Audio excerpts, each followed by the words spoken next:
Salut, ici Maps! Aujourd'hui, c'est le temps d'une autre vidéo spéciale. Donc, Maps teste les recommandations de Book Riot. En fait, je ne suis pas très familière avec ce site-là, mais par contre, je suis sur Facebook, il y a une page Facebook, et il y a aussi un site internet. Mais ce que je trouve intéressant, et ce pourquoi je me suis sentie interpellée, c'est qu'il y a souvent des articles avec, par exemple, 5 livres qui vont vous faire pleurer. Tel livre pour les fans de thrillers sanglants. Telle affaire pour tel type de lecteur qui aime telle chose. Et je sais pas pour vous, mais moi, je trouve que ça sonne comme un challenge. Et lorsque je vois des articles comme ça, j'ai juste le goût de regarder les livres, de tous les livres, puis de faire comme « Ah, c'est pas vrai! » Je sais, j'ai l'esprit mal tourné. Donc, l'article, en fait, qui a retenu mon attention, je vais vous le lire et vous le montrer. C'est 29 books that make you happy long after the last page.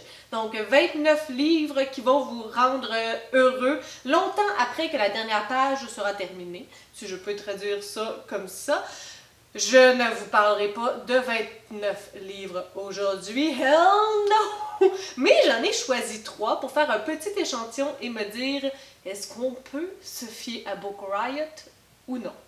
Donc, le premier livre qui était sur cette fameuse liste, c'est Le gardien des choses perdues de Ruth Hogan. Ruth étant une auteure. Sur le coup, comme pour réaliser que c'est un nom de femme, ça n'a vraiment pas d'importance, mais c'est ça. C'est un livre assez difficile à résumer. Disons que Anthony Perdue est un homme qui ramasse les objets perdus parce que lui, il a perdu quelque chose de très important et tout ça dans le but que le karma soit un peu clément avec lui et qu'en redonnant les objets égarés aux bonnes personnes, que lui puisse retrouver son objet égaré. Rapidement, je vous dirais que l'ambiance est vraiment très intéressante. J'ai cherché un peu à quel autre livre ça me faisait penser. J'avais le livre La bibliothèque de livres cabossés, c'est comme ça que ça s'appelle? Je vais mettre une image. Ça me faisait un peu penser aussi à mon livre fétiche, Le cercle littéraire des amateurs d'épluchures de patates. C'était pas nécessairement similaire dans le contenu, plutôt que dans cette ambiance un peu feel good, un peu comme malgré toutes les choses qui vont se passer, comme ça va te faire un certain bien. Donc rapidement, et c'est vraiment étrange à dire, j'ai ressenti un peu cette vibe agréable, que peu importe ce qui allait se passer dans le livre, ben j'allais en ressortir un peu grandi, un peu plus happy de tout ça, que j'allais comme ressortir les bonnes choses de cette lecture-là. Je sais pas trop comment vous expliquer ça, c'est très dur à expliquer. C'est plus comme un sentiment, c'est plus comme une manière d'être que quelque chose de vraiment tangible. Rapidement, on se rend compte qu'on va suivre plusieurs personnages, pas nécessairement juste Anthony, donc on va suivre aussi la personne qui fait un peu de ménage chez lui, Laura, et on va suivre d'autres personnages aussi. On va apprendre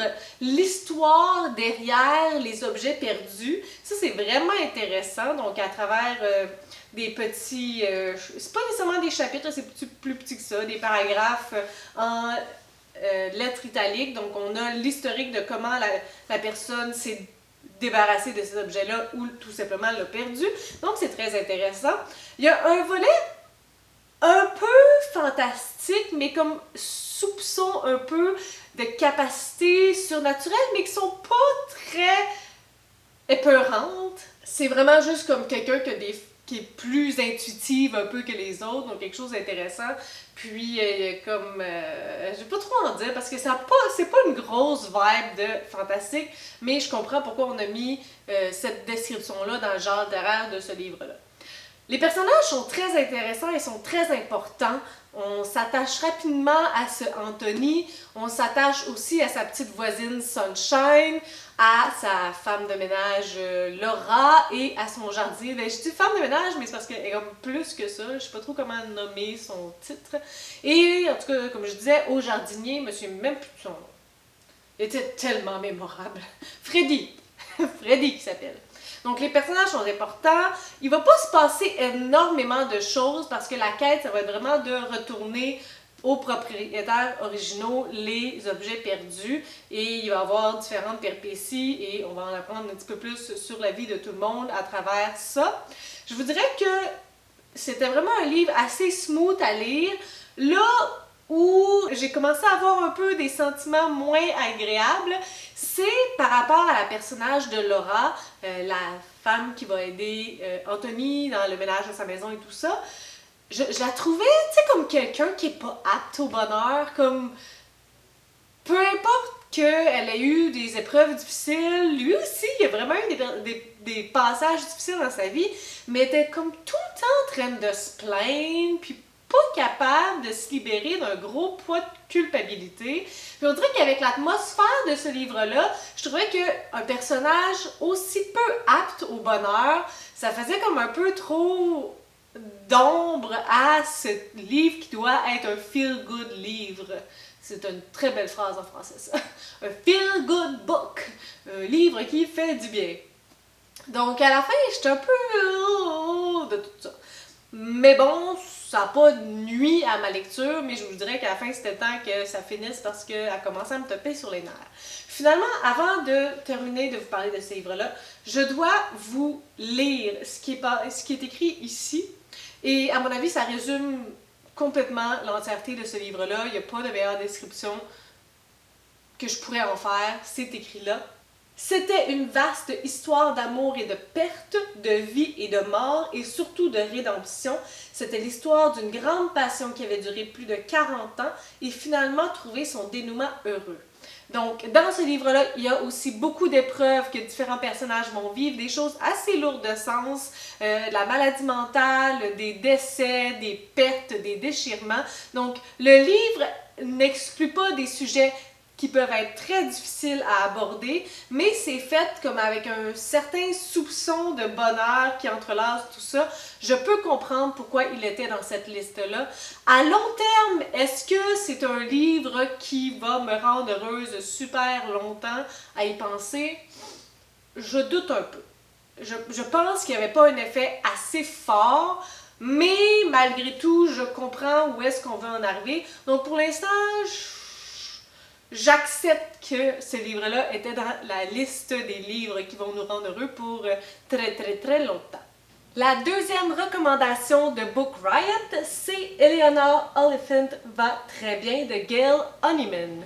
Et c'est très comique parce que juste avant que je le lise, lorsque j'avais déjà décidé que j'allais le lire, mais que je n'avais pas encore lu, je regardais une vidéo de la booktubeuse Gabby Reed, je vais vous mettre sa chaîne, une booktubeuse que je suis depuis quelques temps, qui est pas nouvelle, mais que moi je la suis nouvellement, et que j'aime bien. Et elle faisait une vidéo, si vous aimez ce livre-là, vous allez aimer ce livre-là, donc if you like this book, you're gonna like this book.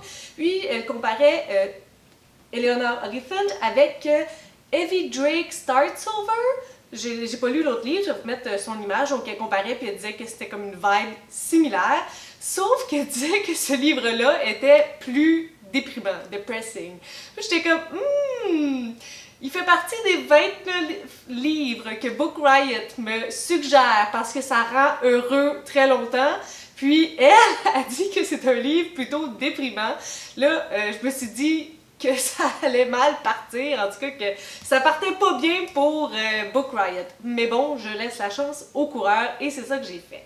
Donc, ce livre-là est un peu difficile, je vous dirais, à résumer parce que c'est vraiment un character-driven book. Donc, c'est vraiment un livre qui est à propos d'un personnage. C'est vraiment l'évolution du personnage d'Eleanor Oliphant.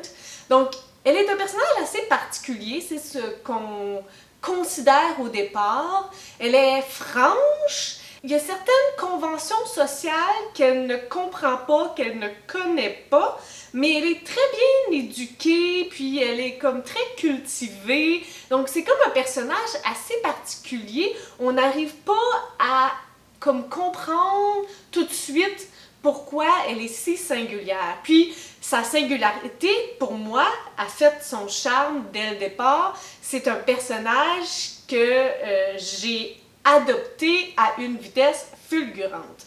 Donc, on va suivre Eleanor Oliphant, puis elle a une vie assez rangée, assez rigide, un peu d'un certain sens. Elle va au travail, elle fait telle chose, elle arrive chez eux, elle voit pas beaucoup de personnes, elle est pas nécessairement peu sociable, mais elle est vraiment très solitaire et semble assez bien avec sa solitude, ne semble pas en souffrir plus qu'il faut.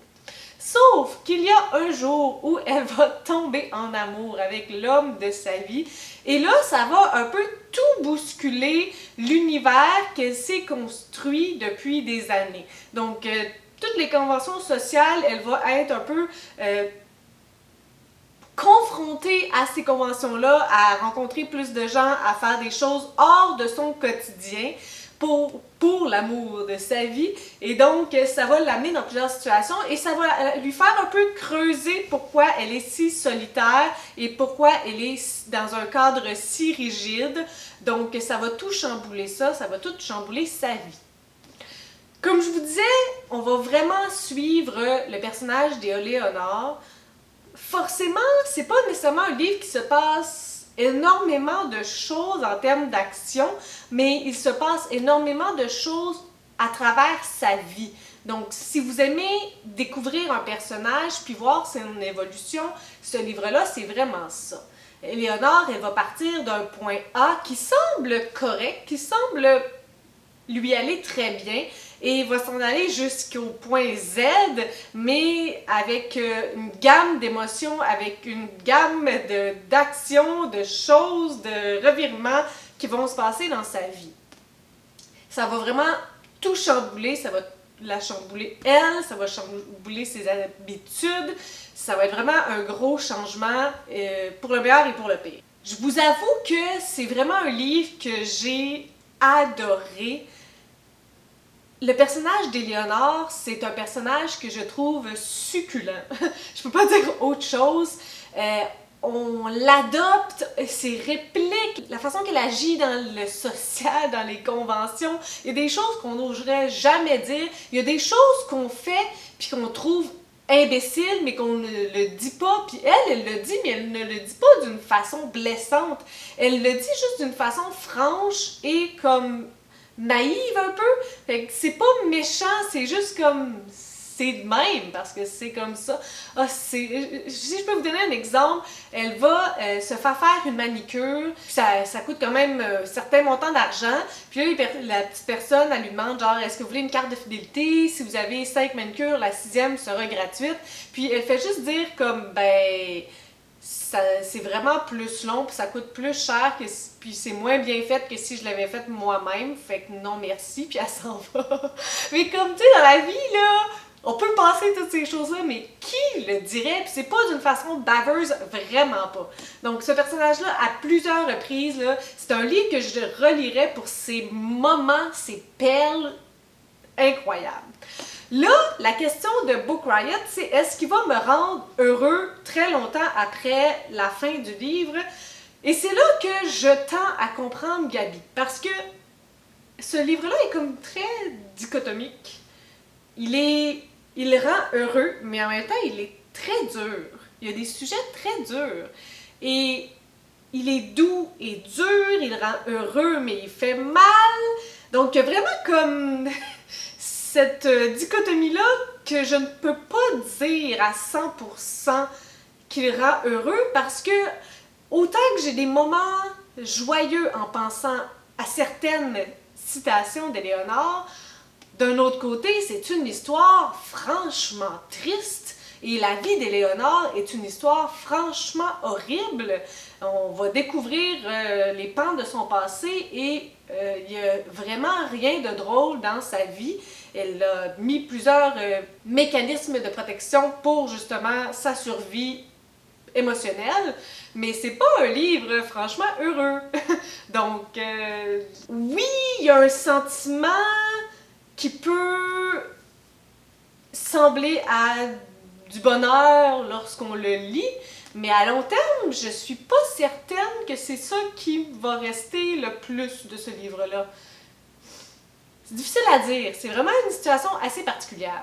Puis au départ, je vous dirais que ça me faisait penser au livre Demain j'arrête de Gilles Le Gardinier, qui a un peu une vibe similaire, Sauf que le personnage principal de Demain j'arrête, moi j'étais pas capable, tandis que ici, ben, c'est la grosse force de ce livre-là. Donc, est-ce que Book Riot a raison? Parce qu'au final, c'est ça qu'on veut savoir. C'est encore très mitigé pour moi. C'est définitivement un livre qui va être probablement dans mes coups de cœur de 2019. Mais pas nécessairement parce que c'est un feel-good book. J'appellerais pas ça un feel-good book. Donc, oui mais non. Mon dernier livre tiré de la liste de Book Riot, mon dernier échantillon, c'est Anna Karenine de Tolstoï. On est à la fin du 19e siècle dans la haute société pétersbourgeoise et nous allons suivre plusieurs familles, entre autres les Karénines, donc Anna Karenine qui est mariée à Alexis. On va aussi suivre son frère à Anna qui se nomme Stepan Arkadievitch et sa femme Dolly. On va vraiment suivre plusieurs familles à cette époque-là, dans leur train-train quotidien, les réalités entre les hommes et les femmes, du travail, de l'évolution, des systèmes politiques. Toutes ces choses de vie un peu quotidienne, mais à la fin du 19e siècle, dans cette société pétersbourgeoise, là. C'est pas mal ce que je vais vous en dire parce que même à ça, c'est un autre livre pas facile à résumer. Au départ, on est un peu happé par plusieurs choses. En fait, le vocabulaire qui est parfois plus soutenu ou juste du langage très différent du langage d'aujourd'hui. C'est quand même un livre de 1952. Il y a le vocabulaire, mais aussi les tournures de phrases puis les interactions entre les divers personnages qui nous semblent assez loin de notre époque aujourd'hui. Donc, il y a comme un clash générationnel assez fort. Au début, c'est un peu difficile, c'est laborieux, mais au fur et à mesure qu'on lit, ça devient de plus en plus facile. Il y a aussi beaucoup de personnages qu'on suit, mais il y a aussi beaucoup de personnages secondaires. Il y a comme une énorme quantité de personnages dans ce livre-là, et c'est un peu too much. En fait, c'est beaucoup trop de personnages. Point final. Donc, à chaque chapitre environ, on change de vision. Ça peut être un peu n'importe qui. Les personnages principaux, Levin, Vronsky, Dolly, Cathy, Stepan, comme je disais tantôt, puis Anna, on suit aussi Alexis. Donc, il y a comme une dizaine de personnages principaux qu'on suit, mais il y a aussi toutes les autres personnes qu'ils vont rencontrer qui sont des personnages secondaires, donc il y a vraiment beaucoup de personnages. Malgré tout, je trouve que le travail est vraiment très bien fait entre les divers personnages principaux parce qu'on réussit assez bien à se souvenir de qui est qui par rapport à qui. Donc, tu sais, c'est le beau-frère, c'est la belle-sœur, puis tout ça, puis c'est quand même un grand éventail de personnages, donc ça, c'est quand même une grande force. Parfois, ça devient un peu difficile pour les personnages secondaires, mais les personnages principaux, on les campe assez bien parce qu'ils reviennent assez souvent dans les différents points de vue. Là, c'est un livre qui est assez laborieux à lire, qui est assez gros, qui a des petites pages, et des petites écritures. Et au départ, c'est correct.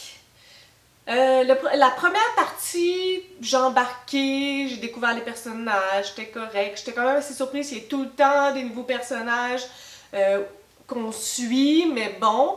La partie 2, la partie 3, je me suis demandé solidement si j'allais pas finir ce livre-là. Et solide, là. Je me faisais des défis de 50 pages, tu as 50 pages à lire avant de faire ça, tu as 50 pages à lire avant de faire ça, et même à ça, c'était beaucoup trop, ça me prenait tellement de temps, j'étais tellement déconcentrée, j'ai lu des passages complets, la tête complètement déconnectée. C'est devenu d'un ennui.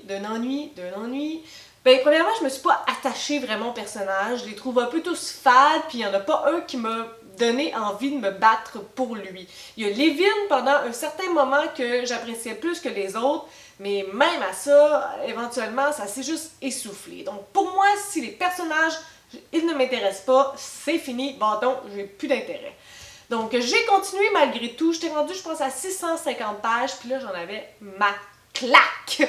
Donc, j'ai terminé le livre en diagonale, je tournais les pages, puis j'étais comme, ok, c'est ça qui se passe, ah, ok, il l'a trompé, ah, ok, il est triste, ah, ok, blablabla, ah, ok, oh! Vraiment, littéralement, là, c'était pathétique, là. Les 200 dernières pages, là, je les ai lues en diagonale juste parce que je voulais pas dire que je l'avais pas terminé, là. C'est ma pauvre honneur qui fait dur, là. Mais, j'ai eu un temps horrible à lire ce livre-là. J'y ai donné 1 étoile, c'était pénible, c'était pas agréable, c'était pas hyper pertinent, j'ai pas eu de plaisir. L'écriture était correcte, c'était vraiment la chose qui était le plus correcte de tout ça, mais les personnages fades, pas inspirants, c'était long, il y avait plein de passages inutiles, des passages de chasse, des passages politiques qu'on connaît pas vraiment le fond de la chose, fait que c'est comme des échantillons. Et là, la question de Book Riot. Est-ce que ce livre-là va me rendre heureuse très très longtemps après la fin de la dernière page? Non!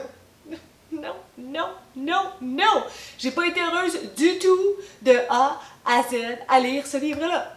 Et j'ai jamais ressenti cette émotion-là de comme, oh my god, j'ai comme un petit bonheur de joie. Niet. Donc, ça allait quand même pas pire au départ pour Book Riot. Les 2 premiers livres de l'échantillon que j'ai lus, j'étais un peu mitigée, mais j'acceptais somme toute qu'ils soient dans cette liste-là. Mais avec le dernier, Anna Karenine, c'est un flop. Donc, je dirais que est-ce qu'on peut vraiment se fier à Book Riot? Ça se disperse entre passablement à pas du tout. Sur ce, si vous avez des suggestions, des critiques, des commentaires, n'hésitez pas à le faire en dessous de ma vidéo. Je publie des vidéos tous les 3 jours. Si vous aimez cette vidéo, n'hésitez pas à mettre un petit pouce ou à vous inscrire à ma chaîne. Et sur ce, je vous souhaite, s'il vous plaît, de bonnes lectures.